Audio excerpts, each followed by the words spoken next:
राहुल गांधी आज मुंबईत आले होते। भिवंडीत कोर्टाकडून त्यांना जामीन मंजूर करण्यात आला, पण भिवंडीकडे जाताना भाजपच्या कार्यकर्त्यांनी त्यांना काळे झेंडे दाखवले। पाहूया।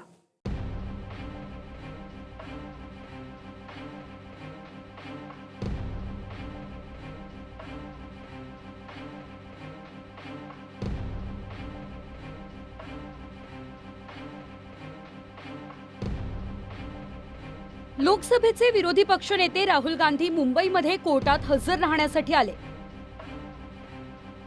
भिवंडीच्या कोर्टाने त्यांना जामीन मंजूर केला, पण त्याआधी भिवंडीकडे जात असताना भाजपच्या कार्यकर्त्यांनी त्यांना काळे झेंडे दाखवले।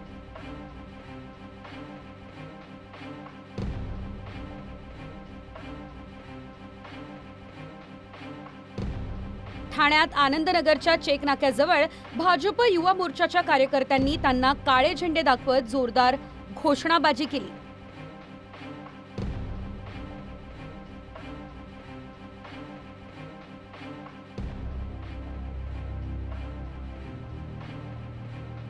दोन 2014च्या लोकसभा निवडणुकीत राहुल गांधींनी आरएसएसच्या विरोधात वक्तव्य केलेलं। महात्मा गांधींच्या हत्येमागे संघाचा हात असल्याचा आरोप राहुल गांधींनी केला। राहुल गांधींविरोधात संघाचे पदाधिकारी राजेश कुटे यांनी खटला दाखल केला। राहुल गांधी हे जामिनावरच होते, पण त्यांचे जामीनदार शिवराज पाटील चाकूरकर यांचं डिसेंबर 2025 मध्ये निधन झालं। त्यामुळे नवे जामीनदार प्रदेश अध्यक्ष हर्षवर्धन सपकाळ हे झाले। भिवंडीच्या न्यायालयानं हे जामीनपत्र मंजूर केलं। ते खोटं बोललेले आहेत, खोटे आरोप लावलेले आहेत, संघाची बदनामी झालेली आहे, संघ कार्यकर्त्यांची बदनामी झाली आहे। त्यामुळे कायद्याने त्यांना जी शिक्षा आहे ती शिक्षा व्हावी, नाहीतर त्यांनी या सगळ्या संदर्भात माफी मागावी अशी आमची मागणी होती। त्यांनी माफी मागण्यास नकार दिला, त्यामुळे आता कायद्याप्रमाणे कोर्टामध्ये कारवाई होईल। माफी मागण्यास नकार दिल्यानं भिवंडी कोर्टात प्रकरणाची सुनावणी सुरू आहे, पण यावेळी भिवंडीकडे येत असताना भाजपच्या कार्यकर्त्यांनी काळे झेंडे दाखवले। एक दिवस आधीच दिल्लीमध्ये एआय समिटमध्ये काँग्रेसच्या कार्यकर्त्यांनी आंदोलन केलं। त्याचीच परतफेड मुंबईमध्ये राहुल गांधींना काळे झेंडे दाखवून भाजपच्या कार्यकर्त्यांनी केली।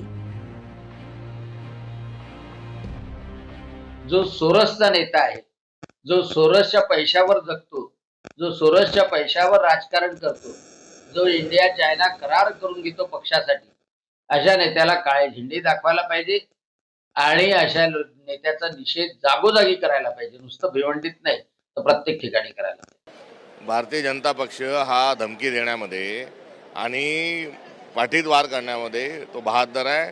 राहुल गांधी न घाबरणारे आहे, बेखौफ बेडर आहेत। कन्याकुमारीपासून काश्मीरपर्यंत जो माणूस पायी चालत गेला, त्यांना घाबरवण्याचा शहाणपणा हा भाजपने न केलेला बरा। आता या प्रकरणात पुढची सुनावणी 9 मार्चला आहे, त्यामुळे पुन्हा एकदा राहुल गांधींना हजर राहावं लागू शकतं।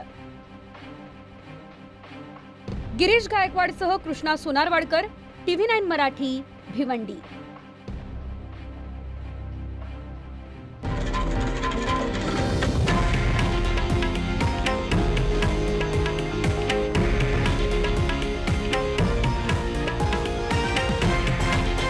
हे आहे देशातील नंबर 1 न्यूज नेटवर्क आणि आपण पाहत आहात TV9 मराठी, एकमेव।